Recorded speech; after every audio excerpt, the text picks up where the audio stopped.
অসমীয়াই অসমীয়াক পহৰা দিবলৈ আছে নিজৰ জন্মভূমিত। নিজৰ ঘৰখনক নিজে পহৰা দিয়া কিবা যুক্তি আছিল নে বাৰু? এতিয়া ইমান বেয়া সময়লৈ গৈছে ধিংখন।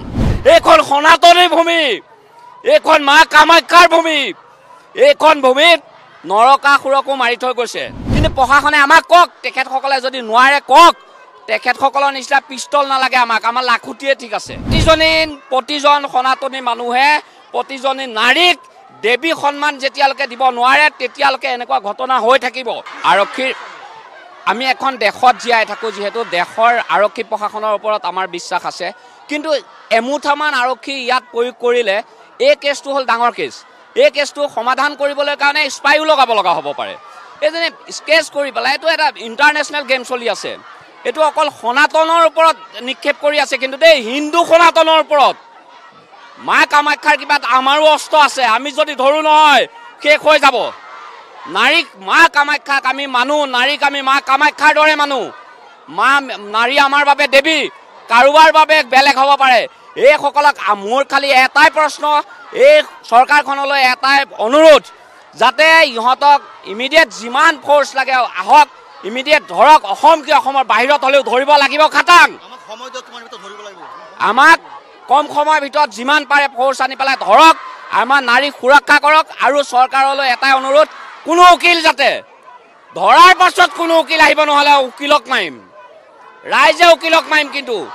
এইবিলাক নহ'ব। এইখন ইছলামৰ নিচিনা ইছলাম কাণ্ট্ৰিত যদি ফাঁচি দি দিব পাৰে, সিহঁতৰ নাৰীক হেৰি কৰাৰ পাছত যদি ফাঁচি দি দিব পাৰে, ডিঙি কাটি দিব পাৰে, এইখন সনাতনী ভূমি, এইখন মা কামাখ্যাৰ ভূমি, এইখন ভূমিত নৰকাসুৰকো মাৰি থৈ গৈছে। এইখন ভূমিত মানুহ মাৰিবলৈ বেছি সময় নালাগে। কিন্তু প্ৰশাসন আৰু যিটো ব্যৱস্থা, প্ৰশাসনীয় ব্যৱস্থাটোত আপোনালোক সন্তুষ্ট হয়নে নহয়?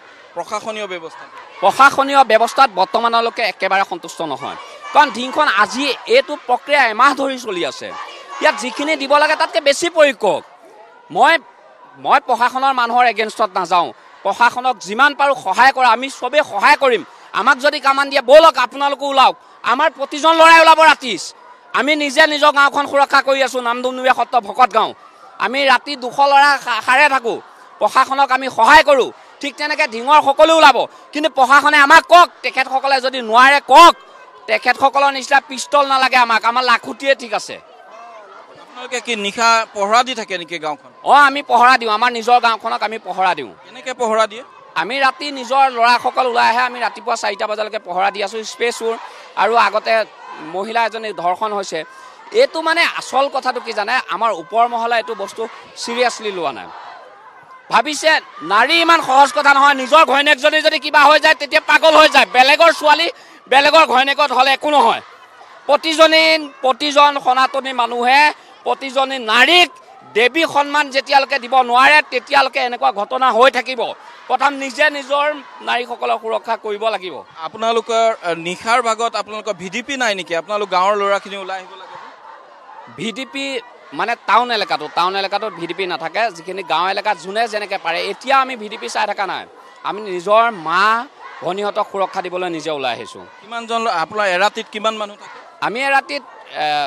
আমি চবেইতো সাৰে থাকোঁ, 12টা 1টা বজালৈকে চবেই সাৰে থাকোঁ। মোটামুটি আমাৰ গাঁওখনত 50ৰ পৰা 60জন এক্টিভ ডিল থাকে। আৰু পিছৰ ৰাতি আকৌ শেষসকলে কৰে নে অন্য যুৱক? নাই,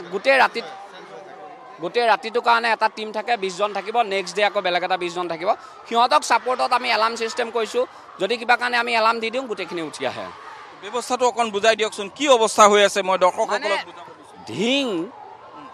আপোনাৰ এনেকুৱা এটা আছে, অসমীয়াই অসমীয়াক পহৰা দিবলৈ আছে নিজৰ জন্মভূমিত। নিজৰ ঘৰখনক নিজে পহৰা দিয়া কিবা যুক্তি আছিল নে বাৰু? এতিয়া ইমান বেয়া সময়লৈ গৈছে ধিংখন। আৰু এই ধিংখনক বচাব লাগিবলৈ হ'লে প্ৰথম কথা হ'ল কি জানেনে বাৰু? আমি আগৰ দিনত ৰজা মহাৰজাসকলে ৰাজকুমাৰী বুলি কওঁতে তেতিয়া শিক্ষা দীক্ষাৰ পৰা নিজক বচাব পৰা যিখিনি কৌশল আছিল, সেইখিনিও এজন ৰাজকুমাৰীৰ দেশত আছিল। কিন্তু আমি আমাৰ অভিভাৱকসকলৰ প্ৰতি মোৰ অনুৰোধ, নিজৰ ছোৱালীজনীক পঢ়া শুনা নহয় মই সেইটোলৈ নাযাওঁ মোক কথা কওক আপোনালোকে গাঁওখন আপোনালোকৰ চুবুৰীটো যিটো প্ৰক্ৰিয়াৰে চিকিউৰিটি দি আছে সেই চিকিউৰিটি দিয়া প্ৰক্ৰিয়াটো মোক বুজাই দিয়ক ৰাতিপুৱাৰ পৰা কেনেদৰে হয় ৰাতিৰ কেনেদৰে হয় এইটো বুজাই দিয়ক আমি ৰাতি 10 বজাৰ পৰা ৰাতিপুৱা 5 বজালৈ পোহৰ নোহোৱালৈকে আমি থাকোঁ গাঁওখনত আমি গাঁওখনত গোটেই ৰাতি দি দিওঁ তাৰ লগতে আমাৰ প্ৰশাসনৰ মানুহ কেইজনমান যায় তেখেতসকলো অলপ থাকে তেখেতসকলক আমি সহায় কৰোঁ এইখিনি আমি নিজৰ গাঁওখন সুৰক্ষা কৰিবলৈ আগবাঢ়ি আহিছোঁ তেনেকৈ ঠিক ঢিঙৰ প্ৰতিখন গাঁৱে মোটামুটি ওলাইছে তেনেকৈ ওলাব লগা কণ্ডিশ্যনটো আহিছে আৰু পিছদিনা কি হয় আপোনালোকে এলাৰ্মিং চিষ্টেমটো কেনেকুৱা হয় আমাৰ এলাৰ্মিং চিষ্টেম যদি কিবা এজন আমি মানে বেয়া মানুহ পাই গ'লোঁ তেতিয়া ধৰি লওক আমি যদি 10জনে কণ্ট্ৰল কৰিব নোৱাৰোঁ প্ৰথমে আমাৰ গাঁৱৰ লোকে এলাৰ্ম আছে হুইচেল মাৰি দিওঁ নহ'লে আমি তেনেকুৱা চিষ্টেম কৰি লৈছোঁ গোটেইখিনি ওলাই আহে ধৰি কৰি লৈ পেলাই আমি প্ৰশাসনক দি দিওঁ কিন্তু তেনেকুৱা মানুহ পায় নেকি ৰাতি পাওঁ তেনেকুৱা মানুহ পাওঁ বিভিন্নজনক আমি প্ৰশাসনক দিছোঁ আৰু এইখিনিতে আমাৰ ঢিঙৰ চুবুৰীয়া যিসকল মানুহ আছে তেখেতসকলক কওঁ ৰাতি কিবা কাৰণত এদিন হৈছে বেলেগ কথা কিন্তু ৰাতি সাধাৰণতে 10 বজাৰ পিছত ঢিং অঞ্চলৰ কোনো হিন্দু জেগাত আপোনালোকে প্ৰৱেশ নকৰিব তেতিয়া কিন্তু প্ৰথম একশ্যন তাৰ পাছতহে আইন চিধা কথা ভালে যদি কওঁতে বুজি নাপায় তেনেহ'লে মাৰপিটটো পাবই আমাৰ গাত এতিয়া মানে তেজ জ্বলি আছে তেতিয়া কিন্তু আমাৰ গাত কোনো দুখ নাই মৰেলগিৰি চুটাবলৈ নাযাওঁ কিন্তু বাধ্য নকৰিব কোনেও আৰু তেখেতে কৈছে ইয়াৰ যিটো ভয়ংকৰ পৰিৱেশ 20জন যুৱকে নিশাৰ ভাগত তেওঁলোকে নিজৰ গাঁওখন পহৰা দিয়ে আৰু পহৰা দি তেওঁলোকে সেই 20জনে পিছদিনা নিদিয়ে পিছৰ দিনা আন 20জন আহে 20জন আহি পহৰা দিয়ে এয়া হ'ল আজিৰ তাৰিখত ঢিঙৰ পৰিৱেশ ঢিঙৰ পৰিস্থিতি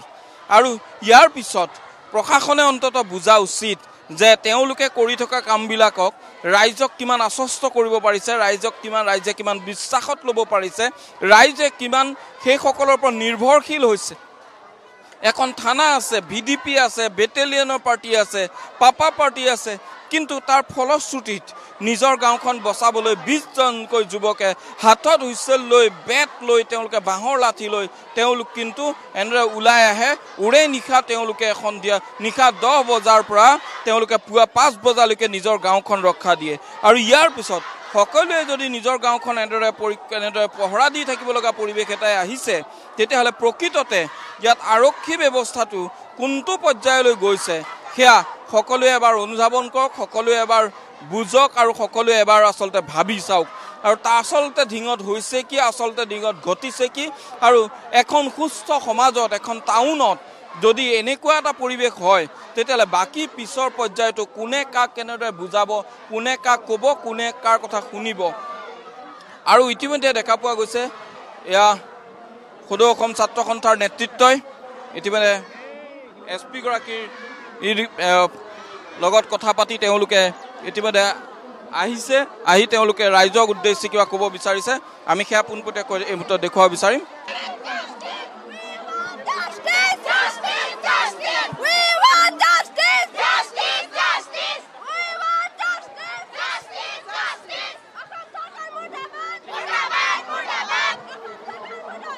এই মুহূৰ্তত পুনৰ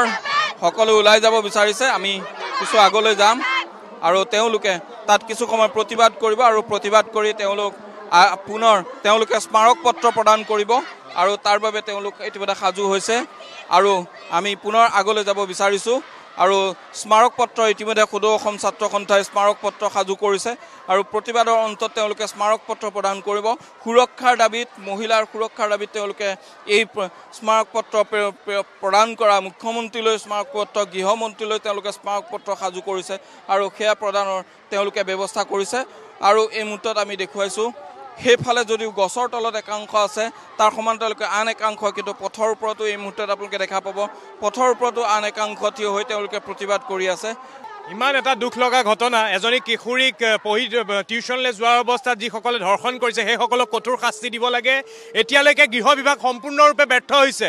অসমৰ গৃহ বিভাগ সম্পূৰ্ণৰূপে ব্যৰ্থ হৈছে অসমত খিলঞ্জীয়া মানুহ নাৰী সমাজ সুৰক্ষিত নহয় আজি এই কথাটো আমি ছাত্ৰ সন্থাই একত্ৰিতভাৱে আজি ঢিং বজাৰ আমি বন্ধ দিছোঁ আমি একেলগে ৰাইজৰ লগত থাকি একেলগে আজি এই প্ৰতিবাদ কৰিছোঁ অতি সোনকালে দোষীক কৰায়ত্ব কৰিব লাগে এতিয়ালৈকে দোষীক কৰায়ত্ব কৰা হোৱা নাই কি কাৰণে হোৱা নাই গৃহ বিভাগ ব্যৰ্থ হৈছে আৰক্ষী সঞ্চালক প্ৰধান ক'ত আছে জিপি সিং ডাঙৰীয়াই নাৰীক সুৰক্ষা দিব পৰা নাই গৃহ বিভাগে আজি নাৰী সমাজক সুৰক্ষিত দিব পৰা নাই ধিক্কাৰ জনাইছোঁ অসম চৰকাৰক অতি শীঘ্ৰে তেওঁলোকক অতি শীঘ্ৰে এই দোষীক এই পাখণ্ডকেইটাক কৰায়ত্ব কৰিব লাগে দুষ্কৃতিকাৰীক শাস্তি দিব লাগে নাৰী সমাজৰ জ্বলি থকা জুইকুৰা নুমাই যোৱাকে শাস্তি পাব লাগিব অন্যথা ছাত্ৰ সন্থা আৰু ৰাইজে আৰু তীব্ৰ আন্দোলন গঢ়ি তুলিব আৰক্ষীৰ পৰা কোৱা হৈছে তেওঁলোকৰ ওপৰত বিশ্বাস ৰাখিব লাগে কিন্তু প্ৰকৃততে বিশ্বাস ৰখাৰ সময় হয় বিশ্বাস কেনেকৈ ৰাখিব 22টাকে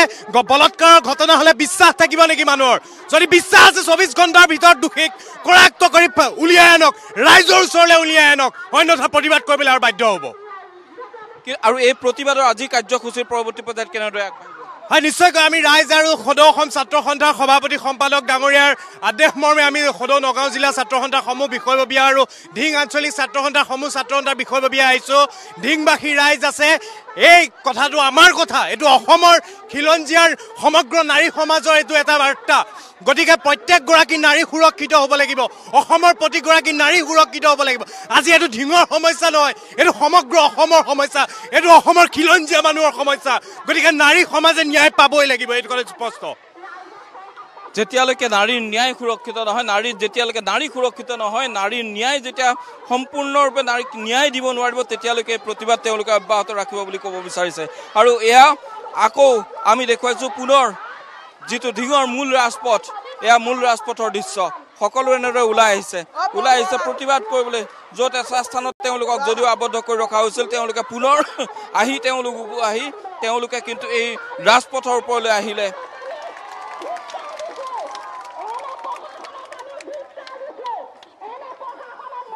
এই মুহূৰ্তত আমি ৰাজপথৰ ওপৰত দিছোঁ কিছু দৃশ্যাংশ দেখুৱাইছোঁ ইয়াত উত্তাল ভাষণ তথা সকলোৱে ইতিমধ্যে এই প্ৰতিবাদত অংশগ্ৰহণ কৰিবলৈ অহা সকলোৱে দেখা পোৱা গৈছে আমি এই মুহূৰ্তত সেয়া দেখুৱাবলৈ আমি দৰ্শকসকলক আমি চেষ্টা কৰিম আৰু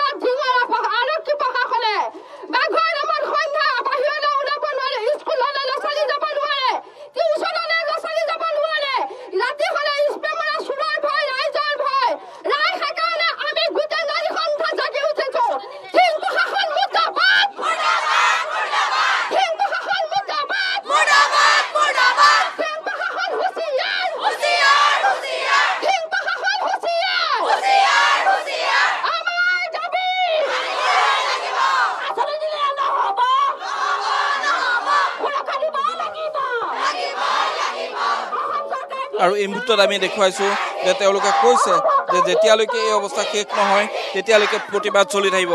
মই বাইদেউ আপোনাৰ ওচৰলৈ আহিছোঁ আৰক্ষীয়ে কৈছে যে আৰক্ষীক সময় দিব লাগে আৰক্ষীয়ে কৰিব কিমান দিন সময় দিব লাগে আৰক্ষীৰ ওপৰত আমাৰ কোনো ভৰসা নাই আৰক্ষীয়ে এনে সময় লয় আৰক্ষী সময় আমাৰ একো কৰিব নোৱাৰিলে কাৰণ 65 বছৰীয়া মহিলাজনীক যেতিয়া ৰেপ কৰিছিল তেতিয়া আৰক্ষীয়ে কি কৰিলে এনেকৈতো মহিলাই ধৰ্ণা দিছিল তাৰপিছত ডাক চোৰ 3টামান ডাক চোৱা ল'ৰা ছোৱালী কেইটামান ধৰি পইচা দি মেনেজ কৰিবলৈ বা চৰকাৰৰ ওচৰত বাহ ল'লে ক'লে যে এইকেইজন আমি ধৰিলোঁ সেইকেইজনক ধৰা বুলি ক'লে তাৰপিছত আৰু কি হ'ল সেইজনী মহিলা এতিয়াও চেতন নাইকিয়া অৱস্থাত আছে তেতিয়াহ'লে আমি আৰক্ষীক সময় দি কি কৰিম একো আৰক্ষীক আমি একো সময় দিয়া কথা নাই আমাৰ ওচৰত গতাই দিয়ক যি কৰিব লাগে আমি কৰিম হয়নে নহয় আমি জানো আমি মহিলাই কেনেকৈ কি কৰিব লাগে আমি সেইটো ভালকৈ জানো ৰাইজে কৰিব জানে কিন্তু আৰক্ষীক সময় দি কি লাভ এটা বাঘ ধৰিবলৈ নোৱাৰিলে আজি 3 মাহ হ'ব এটা বাঘ ধৰিব পৰা নাই কি বাঘ ধৰিবলৈ আমাৰ গাঁৱৰ মানুহে আগতে নাজানে ডাঙৰ নেট দি জাল দি বাঘ ধৰে গাঁৱৰ মানুহে আগতেতো বাঘ ওলাইছে তেনেকৈ ধৰে এতিয়া এনকাউণ্টাৰ অমুক তহুকৰ নামত ঘৰে ঘৰে প্ৰশাসনে চাহ খাই চাহৰ জুতি লৈ ফুৰিছে কিন্তু বাঘটো ধৰিব পাৰিছে জানো আজি 3 মাহত এটা বাঘ ধৰিব নোৱাৰিলে আমি বাঘৰ প্ৰসংগলৈ আহিম আজি নাৰী সুৰক্ষাৰ প্ৰসংগত আমি আছোঁ কিশোৰ ছোৱালীক যদি ধৰ্ষণ কৰিবলৈ তেওঁলোকে 1000 বাৰ ভাবিব লাগে কাৰণ সেইটো চিষ্টেম আমাৰ ইয়াত নাই কাৰণে আজি নাৰী সুৰক্ষিত নহয় কণ ছোৱালীবিলাক সুৰক্ষিত নহয় আমাক আইন নিৰ্যাতন কৰিব লাগে আমাৰ লাগে আৰু বিগত বহুত দিন 2 বছৰ 3 বছৰৰ পৰা আমাৰ ইয়াত ড্ৰাগছৰ কবলত সৰু সৰু বাচ্চা ল'ৰা ছোৱালী খালি ড্ৰাগছ আপোনাৰ গাঁওবিলাকত সোমাব নোৱাৰে ই ঘৰত দেখিছো আমি নিজ চকুৰে দেখা ই ঘৰত আজিকালি চলিবলৈ অসুবিধা হৈছে ড্ৰাগছ বেছি আছে কিন্তু সেই চিষ্টেম আৰু কি ইমান ডাঙৰ বিয়াগম এটা বোলে টকা পইচা খুৱাই পেলাই ৰখাই থোৱা এটা বিয়াগম থানাই প্ৰশাসনে কিয় এই অঞ্চলত কি ড্ৰাগছ মাফিয়া কিটা ধৰিব নোৱাৰে নেকি ড্ৰাগছ ক'ৰ পৰা আহি আছে ইয়াত যে অপেন বেছি থাকে টমটমত দেখি থাকো টমটমত আহি ড্ৰাগছ দি থৈ যায় এইবিলাক কি আৰক্ষী নাকৰ তলে এইবিলাক কাম চলি আছে মানে তেওঁলোকে কমিশ্যন পাই আছে তেওঁলোকে কমিশ্যনৰ অংকত আজি আমাক আমাৰ পিছৰ যিটো প্ৰজন্ম আমাৰ সেই পিছৰ জন্মটো সুৰক্ষিত প্ৰদান কৰিব পৰা নাই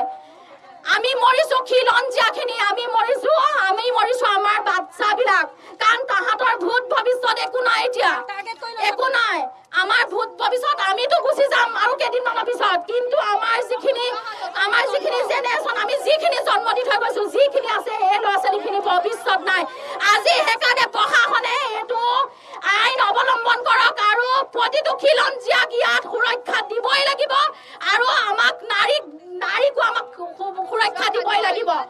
নহ'লে অসমখন বহুত বেয়া পৰিস্থিতিলৈ গৈ আছে দেখি আছো বাটে ফুটে হৈ আছে সেইকাৰণে নাৰী সুৰক্ষা আইন বলবৎ কৰিবই লাগে বাধ্য নকৰিব আমি যদি ঘৰত খুন্তি ধৰিব পাৰো আমি ৰাজপথত দালৈ ওলাই আহিব পাৰিম আমাৰ দালৈ ওলাই অহাৰ কাৰণে বাট চাই নাথাকিব আমি দালৈ ওলাই আহিলে কিন্তু অৱস্থা বেয়া কৰি পেলাম আমি কেনেকে জীয়াই থাকিম আমি ইয়াত মুখ্যমন্ত্ৰীক বিচাৰিছো আমাক ন্যায় লাগে আমি কেনেকে থাকিম নহ'লে কেনেকে থাকিম আমি আমাক দালৈ ওলাই আহিব বাধ্য নকৰিব আৰু আৰক্ষীক কিমান সময় লাগে কালি ৰাতিপুৱা সময় দি থোৱা হৈছে স্প্ৰে চুৰজে ঘৰত গৈ 60 বছৰীয়া ডাঙৰীয়া এজনীক ৰেপ কৰি থৈ আহিছে সেইটো এতিয়ালৈকে ধৰিব পৰা নাই আৰু কালি হয়তো কি সময় লাগে ড্ৰাগছৰ সেইটো এতিয়ালৈকে ধৰিব পৰা নাই কালিৰ সেইটো আৰু কি সময় লাগে সকলো আজি ক্ষোভিত সকলো আজি আচলতে ওলাই আহিছে সকলো এটাই কথা ক'ব বিচাৰিছে ক্ষোভখিনি উজাৰিছে এই প্ৰচণ্ড ৰ'দত তেওঁলোকে ইয়াত বহি থাকি তেওঁলোকে এই ক্ষোভখিনি উজাৰিছে মই আন এগৰাকী বাইদেউৰ ওচৰলৈ যাব বিচাৰিছোঁ মুখ্যমন্ত্ৰী ডাঙৰীয়াক মই এটাই অনুৰোধ জনাওঁ যে তেওঁ ওলাই আহক আমাৰ লগত তেওঁ কনফাৰেন্স ৰুমত বহি এচি ৰুমত বহি আলোচনা কৰিলে নহ'ব নিজৰ মানুহৰ মাজত তেওঁ আমাৰ ৰাইজৰ মাজলৈ ওলাই আহক আমাৰ ৰাইজৰ লগত আলোচনা কৰক আমাৰ ৰাইজক ৰাইজৰ সন্মুখত তেখেতে দুখিত শাস্তি দিয়ক আমি মুখ্যমন্ত্ৰী ডাঙৰীয়াক এইটোৱে অনুৰোধ কৰোঁ আমাক কোনো আঁচনি নালাগে আমাক কোনো টকা পইচা নালাগে চৰকাৰে আমাক একো দিব নালাগে কেৱল চৰকাৰে আমাক সুৰক্ষা দিয়ক যিজনী ছোৱালী ধৰ্ষণ হ'ল তেওঁক ন্যায় দিয়ক আৰু তেওঁ আহক আমি বিচাৰোঁ ডিচি গৃহমন্ত্ৰী মুখ্যমন্ত্ৰী সকলো ইয়ালৈ আহক নহ'লে আমি ইয়াত চেও ডাঙৰ পদক্ষেপ ল'বলৈ কিন্তু কুণ্ঠাবোধ নকৰিম গতিকে আমি বিচাৰোঁ মুখ্যমন্ত্ৰী ডাঙৰীয়া ওলাই আহক নহ'লে মাইকী মানুহে আৰু বেলেগ ৰূপ ধাৰণ কৰিব নহ'লে আমি শান্তিপূৰ্ণভাৱে মুখেৰে কৈ আছো আমাক অপৰাধীক গতাই দিয়ক ৰাইজে ব্যৱস্থা ল'ব যদি তেনে নকৰে আইন হাতত তুলি ল'বলৈ কিন্তু নাৰী সমাজে ভয় নকৰিব যদি দুৰ্গা হ'ব পাৰিছে সীতাৰ কাৰণে ৰামায়ণ হ'ব পাৰিছে দ্ৰৌপদীৰ কাৰণে মহাভাৰত হ'ব পাৰিছে আজিৰ নাৰীৰ কাৰণে কিন্তু দেশ ৰক্তাক্ত হ'বলৈ কিন্তু বেছি দিন নাই যদি আমি ন্যায় নাপাওঁ যদি আমি শান্তি নাপাওঁ যদি আমি নিজৰ ঘৰতে সুৰক্ষা নাপাওঁ শিশুৱে সুৰক্ষা নাপায় শিশু নাৰীয়ে সুৰক্ষা নাপায় বৃদ্ধা নাৰীয়ে যদি সুৰক্ষা নাপায় তেন্তে আমি নিজৰ সুৰক্ষা নিজে কৰিবলৈ আইন হাতত তুলি ল'বলৈ আমি বাধ্য হ'ব লাগিব গতিকে আমি মুখ্যমন্ত্ৰী মহোদয়ক অসম চৰকাৰক ভাৰত চৰকাৰক অনুৰোধ জনাইছো যে আমাক সুৰক্ষা দিয়ক আমাক আমাৰ ব্যৱস্থা আমাক যি আমাৰ লগত হৈছে ধৰ্ষিতা লাঞ্ছিতা প্ৰত্যেকজনী নাৰীয়ে কিয় হয় প্ৰত্যেকজনী নাৰীয়ে কিয় ধৰ্ষিতা লাঞ্ছিতা হৈছে গতিকে আমাক ধৰ্ষণকাৰীক গতাই দিয়ক আমি এনে শাস্তি প্ৰদান কৰোঁ যাতে গোটেই দেশৰ বাবে উৎস হৈ যায় যে ভাৰতত আৰু ৰেপ নহয় আমি এনে শাস্তি প্ৰদান কৰোঁ যে ভাৰতত আৰু ৰেপ নোহোৱাকে ধৰ্ষণ নোহোৱাকে ভয় যাতে কৰে সিহঁতে যাতে হাজাৰ বাৰ ভয় কৰে যে ৰেপ ভাৰতত হ'ব নোৱাৰে যাতে এনেকুৱা শাস্তি দিব লাগে যাতে ধৰ্ষণকাৰীৰ ধৰ্ষণ কৰিবলৈ কাৰণে হাত ভৰি কপে আমাৰ ইয়াত ডকাইতৰ গেং আহি পেলাই ৰেপ কৰি থৈ যায় টিউচনলৈ যোৱা ছোৱালীক ৰেপ কৰি থৈ যায় কিন্তু পুলিচ প্ৰশাসনে এতিয়াও কিয় একো কৰিব নোৱাৰে আমাৰ মুখ্যমন্ত্ৰীয়ে কিয় একো কৰিব পৰা নাই তেখেতে জাগিৰোডত ৰাখি পানী চাই থাকিলে নহ'ব ৰাইজৰ মাজলৈ ওলাই আহক ৰ'দত আমাৰ লগত সমানে প্ৰতিবাদ কৰক ধৰ্ষণকাৰীক শাস্তি দিয়ক মৌমিতা দেৱনাথৰ কেছটোৰ পিছত ভাৰতত কিমান জেগাত কিমানটা এক সপ্তাহৰ ভিতৰত কিমান কিমানটা ৰেপ সংঘটিত হৈছে মৌমিতা দেৱনাথৰ মুৰ্মূৰ্ষ যি ধৰ্ষণ কাণ্ড সেই কাণ্ড হোৱাৰ পিছত ইমানবাৰ ধৰ্ষণ হ'বলৈ কেনেকৈ পালে মুজাফ্ফৰপুৰ হওক বিহাৰ হওক তাত কেনেদৰে এনেদৰে ধৰ্ষণ হ'ব পালে গ'ল অসমৰ ধিগত কেনেদৰে ধৰ্ষণ হ'ব পালে যিহেতু ধৰ্ষণকাৰীয়ে উচিত শাস্তি পোৱা নাই সেইকাৰণে দেশত ধৰ্ষণ চলি আছে এবাৰ আমাক উদাহৰণ হ'ব দিয়ক ধৰ্ষণকাৰীৰ বাবে শাস্তি আমাক ঠিক কৰিব দিয়ক তেতিয়া আৰু ভাৰতত ধৰ্ষণ নহ'ব গতিকে আমি এতিয়ালৈকে এই ধৰ্ষণ বন্ধ নহয় পুলিচ প্ৰশাসনে বা ৰাইজে কোনো বিহিত ব্যৱস্থা নহয় তেতিয়াহ'লে ধৰ্ষণকাৰীয়ে কিন্তু ভৱিষ্যতে আমাৰ মাইকী মানুহক ঘৰৰ পৰা চুচৰাই আনি ৰেপ কৰিবলৈ কাৰণে অকণো ভয় নকৰিব গতিকে এতিয়া কোনো মহিলা মনে মনে থাকিলে নহ'ব নহ'লে যদি মুখ্যমন্ত্ৰীয়ে যদি একো ব্যৱস্থা নলয় গৃহমন্ত্ৰীয়ে ডিচিয়ে যদি একো ব্যৱস্থা নলয় তেতিয়াহ'লে আমি মাইকীসকলে আমি নিজে নিজৰ ব্যৱস্থা ল'ম নিজৰ সুৰক্ষিত আমি হাইন হাতত তুলি ল'ম আমি দালৈ ওলাই আহিবলৈ কাৰণে আমাক বাধ্য নকৰিব গতিকে মুখ্যমন্ত্ৰীক এটাই অনুৰোধ আপুনি ওলাই আহক এতিয়াও বহি থাকিলে নহ'ব AC গাড়ীত ঘূৰি ফুৰিলে নহ'ব আপুনি সমাজত ওলাই আহক ৰাইজৰ মাজলৈ ওলাই আহক এই ৰ'দত আমাৰ লগত সমানে বহক আৰু দোষীক শাস্তি দিয়ক অতি ক্ষোভিত সকলো আজি আৰু সকলোৱে একাষাৰে এটাই কথা কৈছে